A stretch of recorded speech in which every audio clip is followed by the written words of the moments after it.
I'm about to figure out where I'm going. And yeah, we're on our way to the Vegan Woman Summit. Super excited. Whew, I feel like I'm so out of breath. I was trying to hurry up. I thought I was gonna be late, but I'm not gonna be late. Thank you. So I'm gonna go ahead and figure out where I'm going. We're off to the Vegan Woman Summit. Let's go. Y'all, we are walking into the Vegan Woman Summit. I literally just had to stop really quick to tell you guys. So cute. Come along with me. Let's go. That is hilarious across the street.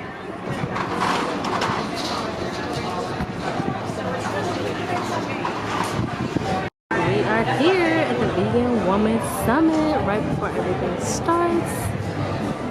We have our vendors here.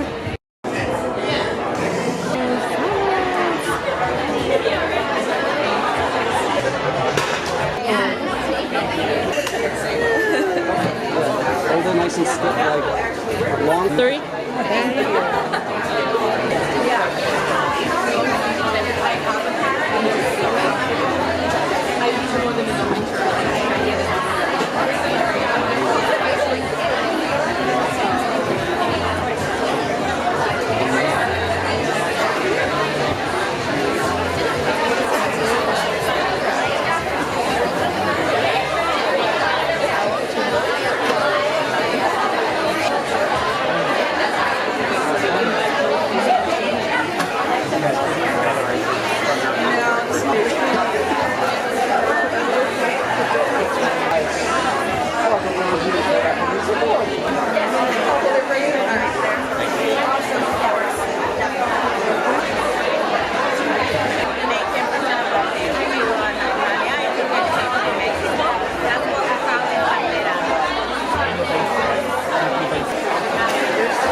get in your seats.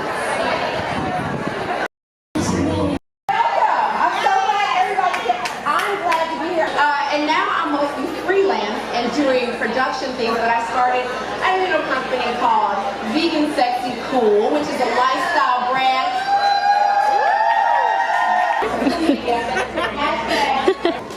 We're also going to have lunch out in the plaza later today, so make sure you head out there. It's a big space. Explore all of it. Rachel Atchison, my dear, let's get her mic.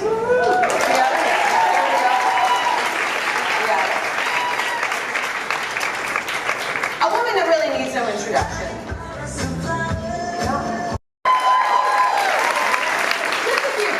What we aim to do. We aim to build a movement that is more compassionate, more just. We gotta let Rachel get back to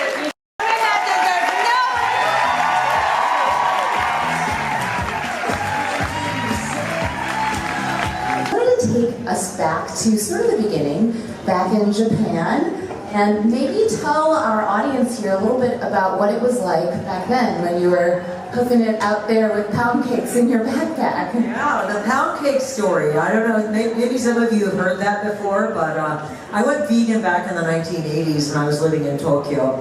And I was a huge, French pastry aficionado back in. And so I spent the 2000s sort of kind of depressed, like wondering, like, what am I going to do?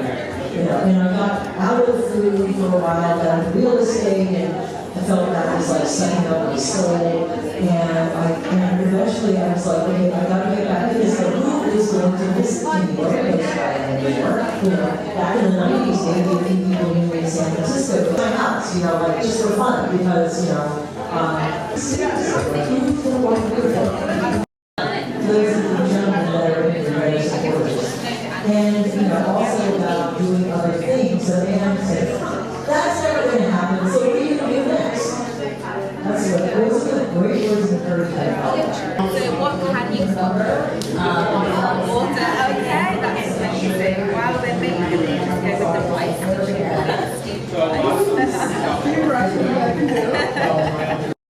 So spices is always my number one, so I'd say spices. Another thing is understanding your digestion better. Like if you are noticing every single day your digestion is not optimal, that should be something you're working on. Your digestion is such a great indicator of how your body is working. And so, get gut health tests done. I personally think that everyone should get blood work done, at least a full blood work done every couple of years to really understand. I mean, I do it every year, but to really understand what's happening in my body. Let me understand my body better. So when the sun is at its highest is when your digestion is strongest.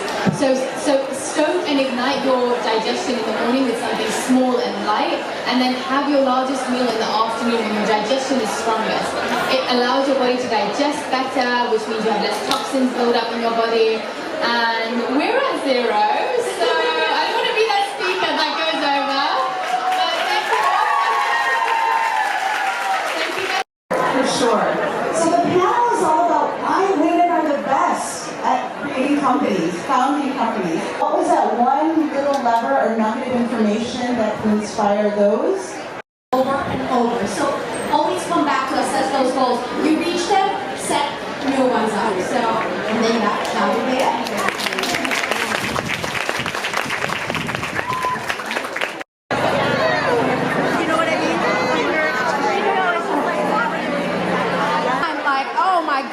Oh my goodness.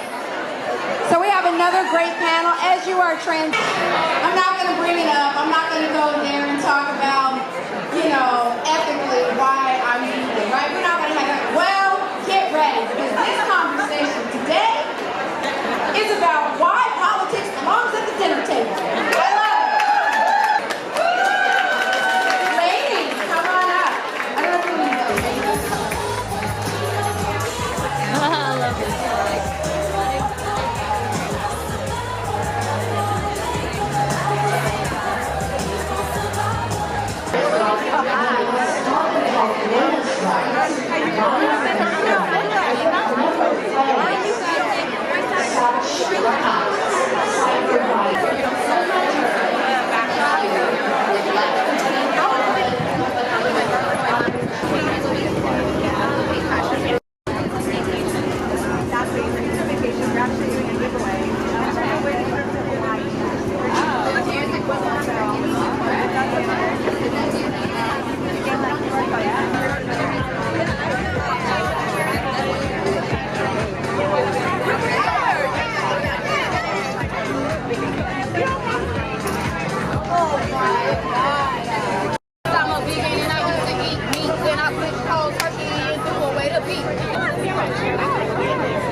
Tingle plant-based chicken, Impossible beef. Vegan Women Summit. Yes, thank you. At Thru, we have incredible, talented female chefs who are dedicated. We have an amazing True chocolate and also our gourmet cheesesteak. If you haven't had the chance, please have some. We have it here today. With that being said, we're honored to be presenting our incredible chefs for today's challenge. And thank you for all the chefs who participated at Vegan Women Summit. Let's get our esteemed judges up here. I'm going to call them up. Andre Menezes, CEO of Tingle, welcome to the stage.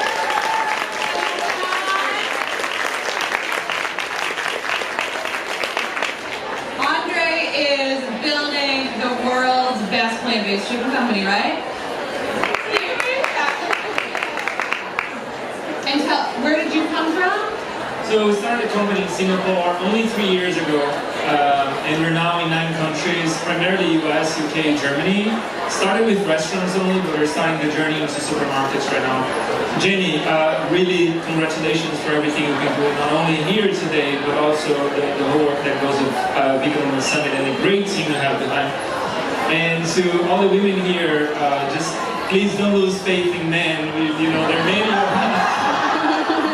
There are many of us that actually understand and recognize the challenges faced historically by women, and those of us who understand that and who pledge and support you in the teams and the careers, and if there's anything I could do to any of you, I would definitely be more than happy to support women entrepreneurs, executives, and anything we can as well. Our Chief Demand Officer from Impossible, welcome to the stage. She got some stands in the audience, yeah. Thank you very much, Shani, and thank you for putting together this incredible event. All the people I've interacted with so far are so impressive. The energy here is amazing. You know, we at Impossible, our mission is to reverse climate change and deliver positive outcomes for people and the planet. And I feel that energy from everyone here. So I feel like we're with our people, and I'm so excited to be here. First is on. I think you were the first person to call me and say, let's do a competition. Yeah, exactly. And what brings you here today? Yeah, you know, anybody that was at the event last night would have heard a little bit of the story, but it's the same passion you heard across the board here, right? We want to change the food system. It's broken. Something needs to happen. We know the animals shouldn't be in the front and the center of it. It should be plants. And we're here all to make the change, right? So what Jenny's been doing in a short period of time, getting all you guys here to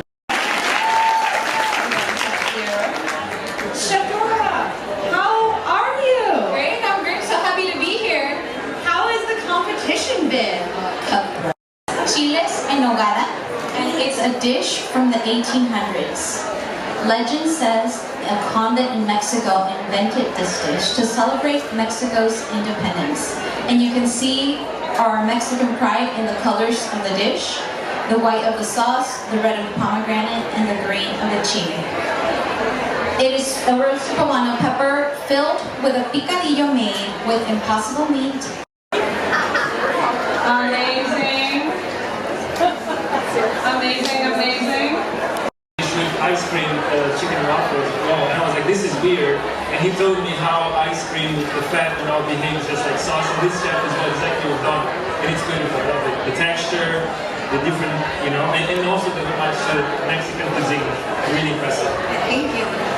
Yeah, it's a restaurant quality dish for sure. It's gonna be on any menu. Beautiful.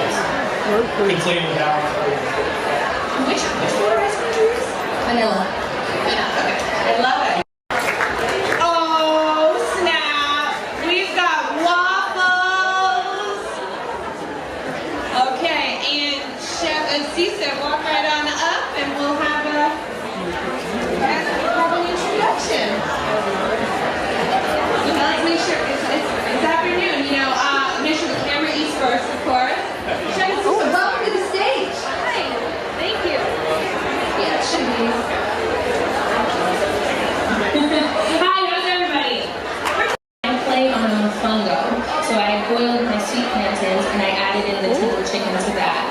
I used for my cream underneath, I used my vanilla ice cream with some of the some cream cheese and some orange zest, lemon zest, just to keep it bright and exciting with me. So love it. Put that in here. And then I have just citrus flowing throughout. The base of my dish is a seasoning called Epiz. It's a Haitian seasoning. So I wanted to kind of have a citrus and savory complex to it. So the way that I anticipated you to eat this meal is to take some of the mofongo, take some of the waffle, take some of the sauce, get a nice radish in there for a nice crunch, and you'll get a nice savory, sweet citrus bite.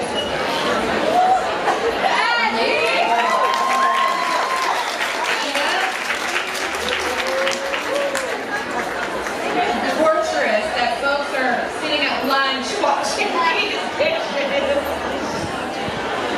Look at Pete's face! I love how everybody's incorporating the ice cream. It's so good. Oh, did you torch that? No. So the chocolate sauce. So I also use the chocolate ice cream with the gochujang just to get another kick of that heat from the Epiz in the chicken and the beef. So there's gochujang throughout, there's maple syrup throughout, there's citrus throughout. I really tried to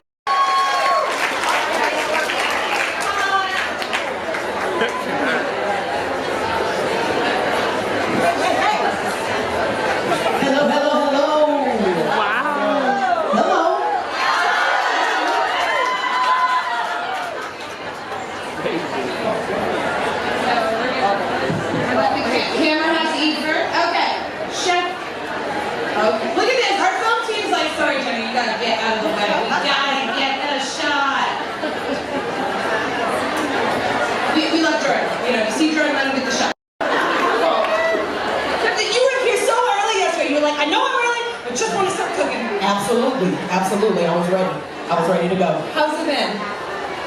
First of all, let's talk about me seeing all of the people that have influenced me on social media, turning around and seeing people, I'm like, oh! Yeah, it's been incredible. I've had the best time, and I know it's only going to elevate from here. I'm so excited to have you. So tell us, what do we have here? What we have here, I want to take you on a trip down I-75, down to Greenville, Alabama. That's where I want to take you, okay? Those are where my southern roots began. And first I have to admit, when they said we had to use ground beef, impossible ground beef, tender chicken, and the wicked ice cream, all in one meal, I said, are you, okay. So what I did, I stuck to what I know and what I do best, and that is vegan soul food. Okay? Come on. Can I get an amen? A non-smoker lung cancer back in 2008, and this is the product of just changing my lifestyle. That stood out for sure, and you could feel the heart and the soul in it, and that's one we picked. All right, y'all ready? Can we have a drum roll?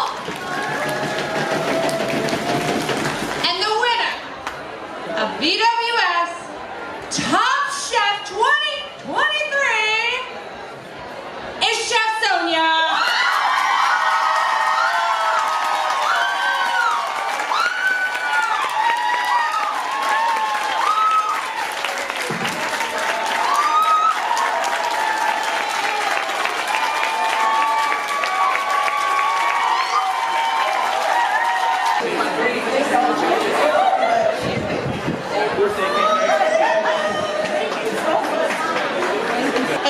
People would literally just grab something, not taste it, not smell it, and then just throw it away. So to come here,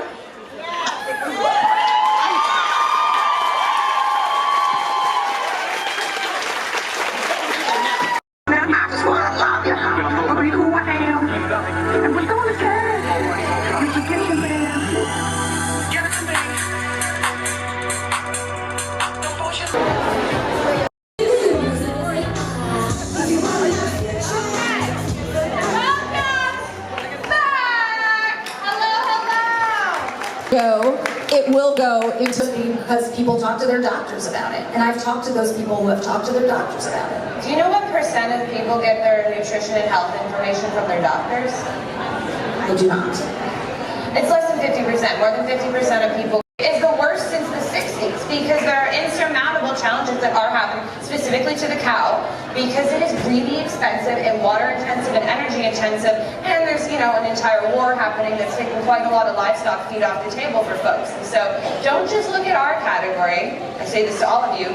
Let's look at, you know, the predecessor and where they've got to go because it's changing quickly. And follow the money or lack thereof. You know, 2 or 3 years ago, both Dean and Borden Foods, the top 2 standalone dairy producers in America, went bankrupt. Okay, bankrupt.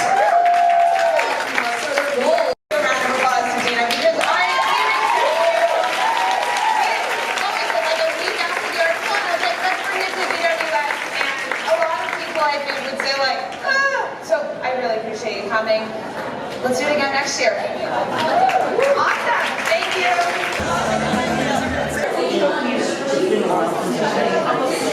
Contract, but then we have some people who are in-house. No, we're actually friends so much. Oh yeah, and they did these are our cheesecake items. Well, I think, yeah, I would say if you are somebody that is concerned about climate change, especially if you're Gen Z or millennial or younger that's worried, you know, are part of the We are here with Jenny and we're asking her, she runs Vegan Woman Summit, what is your passion behind the Vegan Woman Summit? We want to inspire and educate and empower women all over the world to know that they can be a part of something bigger than themselves, and what better solution than working on the food crisis. We know for a fact that a plant-based diet is the single best solution and effective solution for the climate crisis, and if we can empower women, the 51% of women in the world, to be a part of that solution, we can truly save the planet. So leaning on the plant-based community, if that... I talked to all the influential people in our space, and we lit over on Vegan Pop Eats. I don't know if y'all know, but we lit. And I thank everyone for giving us your time, because you could have been anywhere else and you chose to be here. And time is valuable, and it's time that you can't get back, so I appreciate you staying with us.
Alright, and then the first one.